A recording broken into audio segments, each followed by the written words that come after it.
네, 사랑은 이웃으로 흘러간다라는 제목으로 우리 함께 하나님의 말씀 나누도록 하겠습니다. 네, 오늘은 조금 이제 예배를 가볍게 시작해 보려고 합니다. 네, 먼저 우리 사람들이 가장 무거울 때가 언제인지 아십니까? 잘 모르시죠? 네. 철이 들 때 가장 사람이 무겁다라고 이야기를 하죠. 그러니까 우리가 사용하는 표현 가운데 철이 든다라는 이러한 표현이 있습니다. 이러한 표현을 할 때 생각이 깊어지거나 아니면 마음 씀씀이가 좀 넓어지는 것을 보고 우리가 그 사람에게 철이 들었구나 라는 생각을 할 수 있고 철이 들었다 라고 이야기를 할 수 있습니다. 생각해 보면은 사실 이 철이 든다라는 표현은 이제 어른보다 좀 어린 아이들에게 아니면은 뭐 청소년들에게 이렇게 사용하는 단어이죠. 맞는 것 같습니다. 그들에게 사용하는 게 맞는 것 같습니다. 어른들에게 철이 들었다라는 표현은 우리가 잘 사용하지 않습니다. 우리가 코로나 때문에 뵙지 못한 뭐 김 집사님 아니면 뭐 이 권사님 오랜만에 교회에 왔는데 집사님, 권사님 철이 많이 들으셨습니다 라고 인사하는 거는 뭐 그 사람과 함께 뭐 싸우자라는 뭐 뜻으로 이해할 수 있는 것이죠. 이것처럼 철이 든다라는 표현은 어른보다는 아이에게 맞는 말이고 단어이고 또 우리의 신앙 가운데에서도 이 철이 든다라는 표현을 우리는 이야기할 수 있고 생각할 수 있게 됩니다. 우리의 신앙의 여정에서도 마찬가지인 것 같아요. 우리의 신앙도 외형적인 부분이 세워져 나아갈 때 또 우리의 내면적인 부분, 우리의 신앙이 깊어져 있다는 것을 느낄 때 우리의 신앙도 철이 들었다라고 표현할 수 있고 또 이야기할 수 있겠죠. 오늘 마태복음 6장은 우리의 신앙이 좀 철들었을 때 우리의 모습 가운데에서 나타날 수 있는 여러 가지 이제 모습 가운데에서 한 가지를 우리 내손교회 성도님들과 함께 나누려고 합니다. 특별히 마태복음 6장에는요, 세 가지 주제가 나옵니다. 구제, 기도, 금식입니다. 그래서 구기금, 저는 이렇게 외웠는데요. 구제와 기도와 금식의 이야기가 나오는데 이 세 가지는 예수님 당시 유대 종교 생활을 했던 사람들에게 가장 중요한 이 세 가지 원칙 가운데의 하나였습니다. 그래서 소득의 10분의 1을 하나님께 드릴 뿐만 아니라 반드시 가난한 자들에게 구제를 해야만 했고 또 정해진 시간에 하나님 앞에 기도를 해야 했고 또 정해진 날 금식을 해야만 했습니다. 그래서 이 유대인들은 구제, 기도, 이 금식을 통해서 자신들의 경건을 남들에게 보여지기를, 그러니까 드러내기를 이렇게 원했던 것이죠. 이러한 종교 생활을 실천했던 유대인들이었습니다.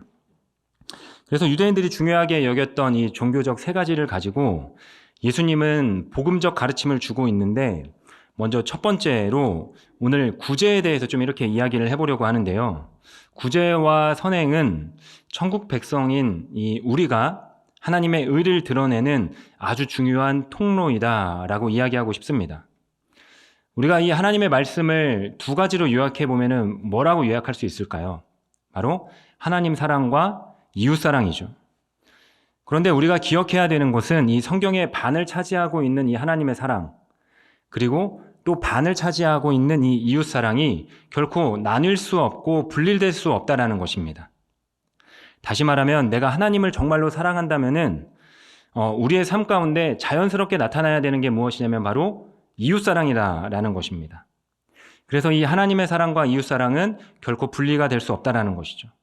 그리고 우리는 이 두 가지를 지키며 나아갈 때 우리의 신앙에 있어서 철이 든다라고 표현할 수 있는 것입니다. 여러분, 우리가 누군가의 신앙을 함부로 판단할 수는 없습니다. 그죠? 그런데 한 가지 그 사람의 신앙을 판단할 수 있는 중요한 척도가 있는데 무엇이냐면 그 사람이 얼마나 이웃을 사랑하고 또 이웃을 품고 또 이웃을 용서하는가 이 부분이라고 저는 생각을 해요. 그래서 늘 이웃과 분쟁을 일으키고 또 이웃과 또한 동료들과 다툼을 일으키는 사람이 있다면 확실한 거는 그 사람은 하나님을 사랑하는 사람이 아닐 것입니다. 그리고 아무리 중요한 직분을 가지고 있어도 또한 직함을 가지고 있어도 또 사역적으로 아무리 탁월한 사역을 하고 있고 많은 사역을 감당한다고 한들 그 사람이 이웃을 사랑하지 않는다라면은 분명한 것은 그 사람은 하나님을 사랑하지 않는 것이에요. 왜냐하면은 이 하나님 사랑은 이웃 사랑으로 나타날 수밖에 없기 때문입니다. 오늘 제목처럼 하나님 사랑은 이웃 사랑으로 흘러갈 수밖에 없기 때문이에요. 그렇다면은 오늘 이야기하고 있는 구제는 뭘까요? 이 구제는 사랑의 핵심입니다. 사람을 사랑하고 또 이 긍휼의 마음이 없다면은 절대로 누군가에게 이 구제와 선행을 베풀 수 없는 것입니다. 오늘 본문을 보면은 예수님께서 하나님이 원하시는 구제의 방법이 있다라고 이야기를 하고 있어요. 그래서 올바른 모습으로 너희들이 구제를 해야 된다라고 이야기를 하고 있는데 그게 이제 1절입니다. 우리가 1절을 다 같이 한번 읽어보겠습니다. 1절입니다. 사람에게 보이려고 그들 앞에서 너희의 의를 행하지 않도록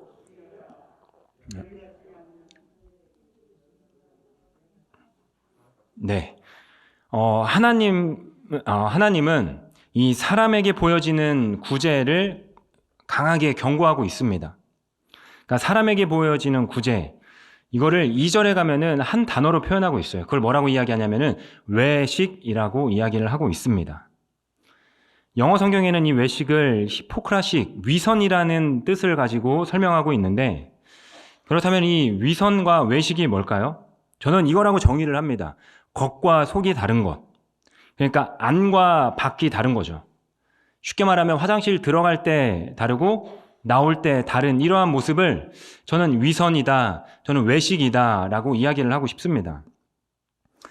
우리가 직장 생활을 하거나 우리가 사회 생활을 하다 보면은 종종 이런 사람을 보게 됩니다. 어떤 사람이냐면은 이중적 플레이를 하는 사람. 그러니까 내 앞에서 말과 행동이 다르고 또 다른 사람 앞에서 말과 행동이 다른 사람인 것이죠. 이 자기 자신의 속마음을 숨기고 여기저기에서 환심을 사기 위해서 말과 행동이 다른 사람, 이러한 사람을 저는 위선과 외식하는 사람이다라고 이야기하고 싶습니다. 그래서 그런 사람의 특징을 보면은요, 이러한 특징들이 있습니다. 사람들에게 인정받고 싶어 하고요, 또 사람들에게 칭찬받고 싶어 하고요, 또 사람들에게 주목받고 싶어 합니다. 이게 바로 위선과 외식 아닐까요? 그런데 우리가 기억해야 되는 것은 예수님께서는 이 위선과 외식을 너무나 싫어하신다라는 거죠. 이게 근거가 있습니다. 어디에서 근거를 찾을 수 있냐면 바로 이 말씀에서 우리는 근거를 찾을 수 있습니다. 마태복음 23장에 보면은요, 바리새인과 서기관들을 향해서 예수님이 7번이나 반복하는 말이 있습니다. 그게 뭐냐면은 화 있을진저, 화 있을진저, 화 있을진저, 이거를 7번이나 이야기를 하는 것이죠. 그러니까 뭐 경고하는 것이고 좀 심각하게 말하면은 저주하고 있는 것이죠.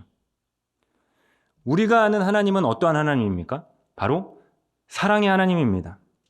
어떠한 죄인도 용납하고 품고 사랑해 주시는 우리 주님이고 또한 우리의 죄를 위하여 십자가에 대속하신 그 예수님인데 그 예수님이 7번이나 화 있을진저, 화 있을진저, 화 있을진저 하면서 강하게 바리새인과 서기관들을 경고하고 있다라는 것이죠. 대체 이 바리새인과 서기관들이 무슨 잘못을 했는가? 마태복음 23장에 보면은 바리새인과 서기관 앞에 붙는 수식어가 있습니다. 단어가 있습니다. 그게 뭐냐면은 화 있을진저 외식하는 서기관과 바리새인들이요. 다시 말하면 화 있을진저 외식하는 서기관과 바리새인들이요. 그러니까 그들이 위선과 외식을 하고 있다라는 것이죠. 이중적인 모습을 보여주고 있다라는 것이고 안과 밖, 겉과 속, 화장실 들어갈 때 나올 때 다른 모습을 그들이 보여주고 있는 것입니다. 우리가 한번 생각해 봤으면 좋겠습니다. 그렇다면 왜 예수님은 이 위선과 외식을 싫어하실까? 왜냐하면 이 외식은요, 자기 자신을 주목하는 행동과 모습이기 때문에 그렇습니다. 하나님께서 우리 인간을 창조하신 이유가 무엇입니까? 바로 하나님의 영광을 위해서 인간을 창조하셨습니다. 하나님이 우리를 창조하신 목적은 다른 게 아니에요. 우리를 통해서 하나님이 영광 받으시기 위해서 하나님은 인간 한 사람 한 사람, 여러분 한 사람 한 사람을 창조하신 것입니다. 그렇기 때문에 너희가 먹든지 마시든지 무엇을 하든지 다 하나님의 영광을 위하여 하라 라고 분명히 말씀으로 이야기하고 계시지 않습니까? 조금 다른 표현으로 이야기해 보면은 하나님을 사랑하고 또 이웃을 사랑하기 위해서 여러분들을 만드시고 저를 창조하셨다라는 거죠. 그래서 우리가 그러한 삶을 살아갈 때 누가 영광 받으시냐면은 바로 그 하나님이 영광 받으시는 줄 믿습니다. 그런데 죄인된 인간이 하나님을 사랑하고 이웃을 사랑하는 모습을 버리고 자기 자신을 사랑하는 이것을 붙잡는 거죠. 이게 죄인의 특징입니다. 하나님의 영광을 추구하고 하나님을 기쁘시게 하고 하나님을 기뻐하고 즐거워해야 하는 그 모습인데 그러한 것들은 쏙 빼버리고 우리 자신을 기뻐하고 우리 자신을 즐겁게 하고 우리 자신을 영화롭게 하는 자기 숭배자가 되는 것이에요. 저는 여기서 우상 숭배가 다른 게 아니다라고 이야기하고 싶습니다. 우상 숭배, 어떠한 신상을 만들어 놓고 절을 하는 것, 이것도 물론 우상 숭배가 될 수 있겠죠. 그러나 우리 안에 있는 가장 큰 우상 숭배는 나 자신을 우상화시켜서 나 자신을 우상으로 만들어 놓고 나의 유익과 나의 영광과 나를 위해서 살아가는 것, 이게 바로 우상 숭배가 아닐까라고 생각을 하죠. 사람들에게 보이기 위한 구제는요, 하나님 사랑, 이웃 사랑, 이 거룩한 행동과 거룩한 모습을 버리고 자기 자신을 기뻐하는, 자기 자신을 즐거워하는, 자기 자신의 영광을 드러내는 수단으로 바꿔버리고 변질시켜버리는 것이죠. 그렇게 이러한 모습을 예수님께서는 너무나 미워하시고 너무나 싫어하시는 모습입니다. 그렇기에 화 있을진저 외식하는 바리새인과 서기관들이여 라고 경고의 메시지를 보내고 있는 것입니다. 그리고 예수님께서 이 외식, 위선을 싫어하셨던 또 다른 이유가 있습니다. 왜냐하면 이 외식과 위선은요, 반드시 다른 사람을 쉽게 판단하고 또한 다른 사람을 쉽게 정죄하기 때문에 그렇습니다. 자기를 주목하는 사람들의 특징이 있어요. 그 특징이 뭐냐면은 이 다른 사람의 죄와 허물을 쉽게 본다라는 것이죠. 그래서 그 사람을 비판하고 정죄하고 시기하고 미워하고, 이게 문제인 것입니다. 그러니까 바리새인과 서기관들의 문제는 뭡니까? 자기가 알고 있는 율법, 자기가 어려서부터 들었던 율법, 배웠던 율법의 그 잣대와 그 프레임을 가지고 모든 사람을 바라본다라는 잘못이 있는 거고 문제가 있는 것이죠. 그래서 그 프레임과 그 잣대가 조금이라도 비껴나거나 벗어나게 되면은요, 그 사람을 비난하고 그 사람을 정죄하는 거예요. 구제도 같습니다. 바리새인들 구제의 삶을 살았습니다. 앞에서 말한 것처럼 종교적인 생활을 너무나 열심히 했어요. 기도하고 헌금하고 또한 금식하고 자신의 소득의 일부분을 떼어서 구제까지도 열심을 내었던 삶을 살았습니다. 그런데 겉으로는 누군가를 사랑하고 겉으로는 구제를 하는 모습처럼 보이지만 바리새인의 그 내면에는 언제나 누군가를 향한 정죄의 마음, 비판의 마음, 시기의 마음으로 가득 차 있었던 것입니다. 우리 예수님이 그 바리새인과 서기관들의 그 내면을 바라보신 것입니다. 그렇기 때문에 화 있을진저 외식하는 바리새인과 서기관들이여 라고 이야기하고 있는 것이죠. 그렇다면은 예수님이 또 하나님이 원하시는 구제는 어떠한 모습일까요? 그게 바로 4절에 나와 있습니다. 4절에 보면은 이렇게 이야기하죠. 내 구제함을 은밀하게 하라. 너희가 구제하고 선행을 베풀 때 다른 사람에게 드러내는 이러한 구제와 선행이 아니라 너희의 의가 드러나지 않도록, 너희의 모습이 드러나지 않도록 그 은밀하게 선행을 해라 라고 이야기를 하고 있습니다. 사랑하는 내송교회 성도 여러분, 예수님은 구제함을 은밀하게 하라 라고 이야기하고 있습니다.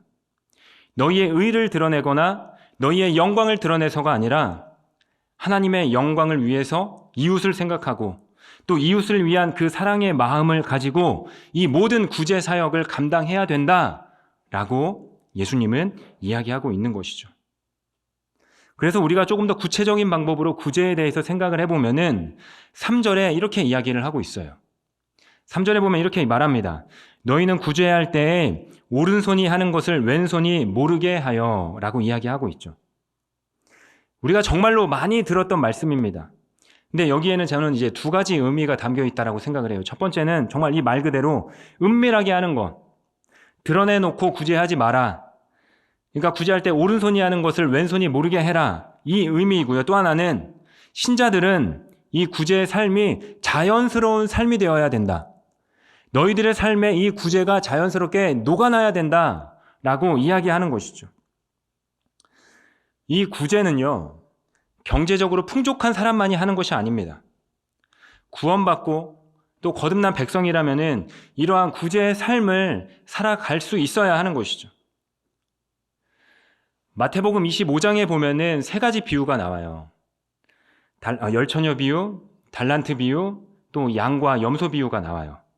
그런데 이 세 가지 비유는 종말의 때 천국 백성들이 어떠한 삶을 살아가야 되는가, 이거에 대한 예수님의 비유인데, 마지막 양과 염소의 비유를 보면은요, 두 종류의 사람이 나옵니다.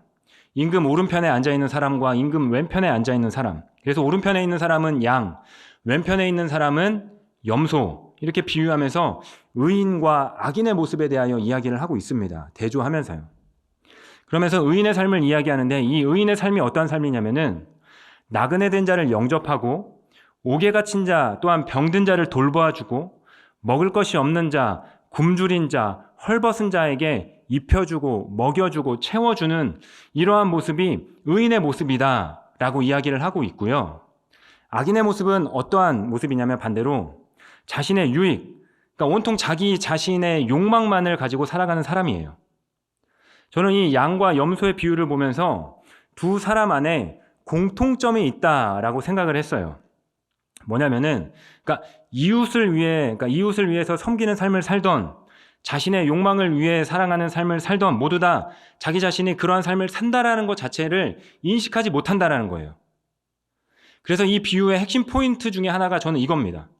의인으로 여겨졌던 사람, 그러니까 선행을 했던 사람, 구제의 삶을 살았던 사람, 그 사람의 삶에는 이게 녹아나 있는 것입니다. 이것을 할 때 어떠한 의도가 있는 것이 아니에요. 신자로서, 성도로서, 거룩한 사람으로서 사람들에게 하나님의 사랑을 자연스럽게 흘려보내는 삶을 살았다라는 것이죠. 이 모습을 하나님이 마지막 때에 인정해주고 있는 것입니다. 이와 같은 메시지가 선한 사마리아인의 비유라고 생각을 합니다. 여리고로 가는 한 사람이 강도를 만납니다. 그 사람이 모든 걸 빼앗기고 죽을 처지에 놓이게 됩니다. 제사장과 레위인, 영적인 리더십이 있는 사람들, 그 강도 만난 사람을 발견하죠. 어떻게 합니까? 다 아시는 것처럼 그냥 갑니다. 지나칩니다. 그러나 사마리아인, 유대인과 이 적대적인 관계가 있는 사람은 그 사람을 품어내고 싸매어주고 돌보아줍니다. 그런데 중요한 거, 이 사마리아인의 비유 시작이 어떻게 되는지는 아시나요? 이렇게 시작을 합니다. 한 율법사가 찾아와 예수님께 이야기를 하죠. 선생이여, 내가 무엇을 해야 영생을 얻을 수 있습니까? 이 질문에 대한 대답으로 예수님은 선한 사마리아인의 이야기를 해주고 있는 것이죠. 한마디로 말하면 선한 사마리아인처럼 사랑과 자비를 베푸는 사람이 영생과 구원을 얻게 될 것이다. 이걸까요? 저는 아니라고 생각을 합니다. 우리는 전적인 하나님의 은혜로 구원을 받았고 그 구원은 하나님의 선물입니다. 그래서 그 전적인 은혜로 구원받은 성도라면은 우리는 영생을 누구나 다 누리면서 살아가고 있는 것이죠. 그렇다면 이 메시지의 핵심은 무엇이냐? 구원받은 자들, 영생을 입은 자들은 사마리아인처럼 아파하는 사람, 힘들어하는 사람, 연약한 사람을 그냥 지나칠 수 없다라는 거예요. 하나님의 사랑으로 그 사랑을 품어주고 또한 하나님의 사랑으로 그 사람이 힘들어하고 있고 목말라하고 있고 또한 모든 것들을 다 없는 그러한 모습 가운데 처해져 있을지라도 그 사람을 품어내는 것이 바로 구원받은 신자들의 자연스러운 모습이다라고 이야기를 하고 있는 것이죠. 하나님을 사랑한다면은 이웃사랑은 자연스럽게 우리의 몸 밖으로 흘러나가야 되는 줄 믿습니다. 그러면서 사도행전에 보면은요, 예수님이 승천을 하십니다. 그리고 성령이 강림을 하죠. 그리고 성령 세례를 받은 제자들이 교회를 만들고 또한 사도행전에 초대교회가 나옵니다. 그런데 그 교회의 가장 큰 특징이 무엇이냐면은 가정과 성전에 모여서 하나님을 뜨겁게 예배하고 또한 뜨겁게 찬양하고 뜨겁게 기도를 합니다. 그런데 여기서 끝날까요? 아니죠. 함께 모여서 떡을 떼고 삶을 나누죠. 사랑을 나누죠. 또 자신들의 물질을 나눕니다. 진정한 사랑의 교제가 이어지는 것이죠. 다시 말하면 초대교회에는 하나님의 사랑이 있었고 또한 이웃 사랑이 있었다라는 것이죠. 그래서 이 두 기둥이 초대교회의 촛대가 되는 거예요. 하나님을 사랑, 이웃을 사랑하는 이 모습이요. 우리 넷송교회가 지난 연말에 정말 뜻깊은 일을 했습니다. 기억나시나요? 우리 넷송교회가 이 특별 새벽 기도회를 시작으로 그러니까 분기마다 40일 새벽 기도회를 하고 있습니다. 그래서 이 40일 새벽 기도회를 완주하시는 분들에게 분들 한 명당 1만 원씩을 적립하여서 어려운 이웃에게 기부하는 이런 놀라운 일들을 하고 있습니다. 그래서 4분기 때에는 40일 새벽 기도를 완주하신 한 분 한 분의 성금을 모아서 미혼모 보호단체인 두리홈이라는 그 단체에 우리 넷송교회 이름으로 기부를 한 그 일이 있었어요. 저는 이 일이 얼마나 감사한 일인지 모르겠습니다. 저는 이 모습을 보면서 바로 이게 교회가 존재하는 이유구나. 이게 정말로 하나님의 영광을 누리면서 살아가는 신자의 삶이고 교회의 모습이구나 라고 느꼈습니다. 우리가 그 하나님의 영광과 하늘 영광을 또한 하나님의 축복을 받았다면은 그 축복을 이제는 흘려보낼 줄 아는 성도가 돼야 되고 흘려보낼 수 있는 교회가 되어야 되는 것이죠. 저는 우리 넷송교회가 이러한 쓰임받는 교회가 되기를 주님의 이름으로 축복합니다. 특별히 하나님이 주신 은혜가 있다면은 지혜롭게 은밀하게 이웃을 위해서 흘려보내는 교회, 축복의 통로가 되는 교회가 우리 넷송교회가 되는 줄 믿습니다. 그러면서 오늘 본문에 보면은 예수님은 구제에 대해서 하늘 상급을 약속하고 있습니다. 우리가 4절을 다시 한번 읽어보면 좋을 것 같습니다. 4절 읽습니다. 시작. 내 구제함을 은밀하게 알아. 아멘. 네, 이 부분을 원어로 보면은요, 빠진 부분이 있어요. 뭐냐면은 너희 아버지께서 공개 중에 갚으시리라 라는 이 공개적으로라는 이 단어가 빠져 있어요. 그러니까 하나님께서 우리의 모든 구제의 모습, 우리의 모습을 다 보고 계신다라는 거죠. 다 계수하고 계신다라는 거죠. 우리가 은밀한 중에 지혜롭게 선행을 베풀어주는 그 모습을 보시면서 어떻게 하신다고요? 공개적으로 축복해 주시고 공개적으로 그 모든 것들을 갚아주시겠다라고 약속하고 있는 것입니다. 여러분, 하나님께서 우리에게 어려움 중에서 이웃을 바라보게 하신 것이 성경의 원리입니다. 그리고 우리가 누군가에게 선대를 하고 또 우리가 누군가에게 환대를 했을 때 그것이 부메랑이 되어서 우리에게 다시 되돌아오게 되어 있습니다. 이게 하나님의 원리예요. 군대에서도 이 똑같은 원리가 적용이 되는데 내가 나쁜 고참이 되면은요, 꼭 나쁜 후임이 들어와요. 그래서 그 나쁜 후임이 내가 고참이 됐을 때 굉장히 괴롭히면서 나를 정말 힘들게 하죠. 그런데 내가 정말 착한 모습으로 이렇게 있었다. 그리고 내가 고참이 됐다. 그러면은 이게 이 후임들도 착한 후임들만 딱 이렇게 모이게 되는 게 이게 군대의 원리였습니다. 그러니까 하나님의 원리와 방법도 똑같아요.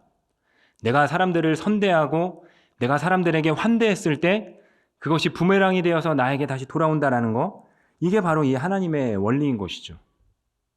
그렇다면 하나님은 어떠한 방법으로 우리에게 축복을 해주시는가? 먼저 우리가 구제와 선행의 삶을 살아갈 때 하나님께서는 우리의 영혼을 성장시켜 주십니다. 구제는요, 경건한 삶을 살아가는데 굉장히 중요한 척도가 됩니다. 우리가 영적 성장을 이루기 위해서는 물론 훈련도 중요하죠. 말씀 보는 것도 중요하고 기도하는 것도 중요하죠. 그러나 이 구제도 너무나 중요한 통로가 된다는 거죠. 우리가 지혜롭게 하나님의 마음을 가지고 선행을 베풀 때 우리의 영혼에 엄청난 성장을 느낄 수 있습니다. 교회에서 지혜롭게 선행과 구제의 삶을 살아가는 분들을 보면은 다른 것들을 건들 게 없어요. 이야기할 게 없습니다. 이미 일정한 수준 영적인 성장을 일궜고 또 그만큼 영적인 수준이 높아요. 그런데 반대로 나눔이 없는 사람들을 보면은요, 굉장히 인색합니다. 그러면서 자비가 없습니다. 인자가 없습니다. 너무 죄송한 말씀이지만 영적으로 좀 아기의 수준에 있는 모습이라고 이야기하고 싶습니다. 그러나 나누기를 기뻐하는 자들, 구제와 선행을 지혜롭게 감당하는 자들은 이미 영적으로 그들 마음 가운데 풍성함을 누리고 있습니다. 특별히 사도행전을 보면은요, 이 예루살렘 교회가 있었던 그 팔레스타인 지역에 엄청난 기근이 있었습니다. 많은 사람들이 고통받고 있을 때 안디옥 교회가 그 소식을 전해 듣죠. 그때 안디옥 교회가 했던 게 뭐냐면은 십시일반 이제 헌금을 모읍니다. 헌금을 모아서 바울과 바나바의 손에 붙들려서 예루살렘 교회를 도와주는 모습이 사도행전에 있습니다. 그런데 우리가 여기서 알아야 될 게 뭐냐면은 안디옥 교회가 예루살렘 교회보다 더 부유하기 때문에 우리가 도와준다라는 것이 아니에요. 안디옥 교회도 가난 속에 있었고 또 고통을 당했었습니다. 안디옥이란 그 도시, 이 기근으로부터도 안전한 도시가 아니었습니다. 성경에 보면은 천하에 온 흉년, 천하에 큰 흉년이 들었다라고 이야기를 하고 있는데, 그렇기 때문에 예루살렘 교회나 안디옥 교회나 똑같습니다. 굶주림도 똑같고 언제 식량이 바닥날지도 똑같고 또한 언제 내몰릴지도 모르는 그러한 상황 가운데 있는 사람들이 바로 안디옥 교회였습니다. 그런데도 이 안디옥 교회가 예루살렘 교회를 바라볼 수 있었던 것은 그들에게 영적인 성숙함이 있었기 때문에 성도들 한 사람 한 사람이 십시일반 모아 바울과 바나바 손에 연보를 붙들려서 예루살렘 교회에 보낼 수 있었다라는 것이죠. 안디옥 교회가 성숙해 있었기 때문에 그러한 모습을 보여줄 수 있었던 것이에요. 사랑하는 내성교회 성도 여러분, 우리는 기억해야 합니다. 우리는 우리 자신의 문제와 우리의 자신의 유익만을 집중하면은요, 절대로 하나님의 축복이 있지 않다라는 것을요. 오히려 그런 교회와 그런 가정은 분열을 맞게 될 것이고 또한 분쟁이 일어나게 될 것입니다. 하나님께서 허락하신 복이 있다면은요, 우리는 그 복을 흘려보내야 되는 것입니다. 나누고 섬기는 교회, 나누고 베푸는 교회. 하나님께서는 이러한 교회를 축복하시고 또한 하나님께서는 이러한 한 사람 한 사람을 축복하실 뿐만 아니라 그들의 영적인 성장을 도모할 수 있는 은혜를 허락하여 주실 줄 믿습니다. 저는 우리 내성교회가 이러한 소망이 있는 교회가 되기를 소망합니다. 우리가 더 큰 하나님의 영적인 성숙에 이르기 위해서는 또 하나님이 부어주신 그 은혜를 경험하기 위해서는 하나님이 우리 교회에 부어주신 은혜와 사랑, 축복, 그리고 하나님이 우리 성도들 한 사람 한 사람에게 부어주신 은혜와 축복을 나눌 수 있어야 되고 또한 흘려보낼 수 있어야 되는 것이죠. 세상에서는 이야기합니다. 부자가 되려면 돈을 많이 벌어야 된다고요. 좋은 투자를 해야 된다고요. 또한 번 돈을 많이 축적해야 되고 또한 많은 명예를 쌓아야 된다라고 이야기합니다. 그런데 성경은 그와 반대를 이야기하고 있습니다. 너희가 정말로 부해지고 싶냐? 그러면 나눠라. 그러면 부한 인생이 될 수 있을 것이다. 마치 이런 거와 같죠. 샘에서 물을 기르면 기를수록 물이 콸콸 쏟아지고 더욱더 깨끗한 물을 얻을 수 있는 것처럼 우리가 그 샘에서 물을 아끼고 또한 그 물을 기르지 않는다라면은 그 샘물은 이끼가 끼게 될 것이고 또한 물은 메마르게 될 것이고 더 나아가서 그 물은 마시지 못하는 물이 될 것입니다. 또 어머니가 아기에게 젖을 물려야지만 젖이 돌고 젖이 더 많이 나올 것이고 또한 논밭에 씨를 뿌리는 농부도 마찬가지일 것입니다. 씨를 많이 뿌려야 많은 열매를 거둘 수 있는 것처럼 씨가 아깝다고 해서 내가 그 씨를 뿌리지 않는다라면은 그 씨는 똥이 되는 것이죠. 열매를 거둘 수 없게 되는 것이죠. 그렇다면은 오늘 말씀을 근거로 지혜로운 사람은 어떤 사람인가? 하나님께서 허락하신 그 사랑을 흘려보내는 사람입니다. 하나님께서 여러분에게 주신 그 사랑을 뿌리는 사람이 지혜로운 사람인 것이죠. 나누고 베풀고 섬길 때 그 인생에 하나님은 더욱더 풍성한 열매를 맺게 해주실 줄 믿습니다. 성경은 우리에게 늘 역설적으로 이야기하고 있습니다. 십자가에 나를 못 박고 부인하면 하나님께서 우리에게 생명을 허락해 주실 것이고 하나님의 영광에 동참할 것이라고요. 그리고 겸손함으로 나를 낮추고 또한 낮은 자리로 내려가면 하나님께서 오히려 우리를 더 높여주실 것이라고요. 이 사랑의 영역도 마찬가지입니다. 사방으로 이 사랑의 영역을 흘려보내면은 하나님이 이야기하시고 있는 것처럼 우리의 삶을 축복하시고 더 큰 하나님의 은혜로 채워주실 것입니다. 누가복음 6장 38절에 이렇게 이야기하고 있습니다. 주라, 그리하면 너희에게 줄 것이니 곧 후히되어 누르고 흔들어 넘치도록 하여 너희에게 안겨주리라. 너희가 헤아리는 그 헤아림으로 너희도 헤아림을 도로 받을 것이니라. 주라, 그리하면 너희에게 내가 줄 것이다. 후히되어 누르고 흔들어 넘치도록 너희에게 안겨줄 것이다. 이게 바로 하나님의 축복의 원리입니다. 가진 자만이 나눌 수 있는 것이 아니라 주님의 이 말씀이 내 안에 있는 자가 나누며 섬김의 삶을 살아갈 수 있습니다. 사랑하는 내손교회 성도 여러분, 곧 명절이 다가오고 있습니다. 설날입니다. 이 설날을 맞이하여서 내가 정말로 이 사랑을 흘려보내고 싶은 우리 가족에게 한번 흘려보내시기 바랍니다. 그 사랑을 흘려보내는 우리 내손교회 성도님들이 되시기를 주님의 이름으로 소망합니다. 흘려보냈을 때 도로 부메랑이 되어서 그 사랑의 축복이 나에게 돌아올 것입니다. 이게 바로 하나님이 기뻐하시는 일인 것이죠.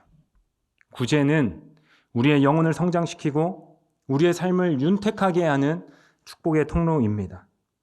은밀한 중에 보시는 그 하나님께서 우리의 삶 하나하나를 지켜보고 계시고 계수하고 계십니다.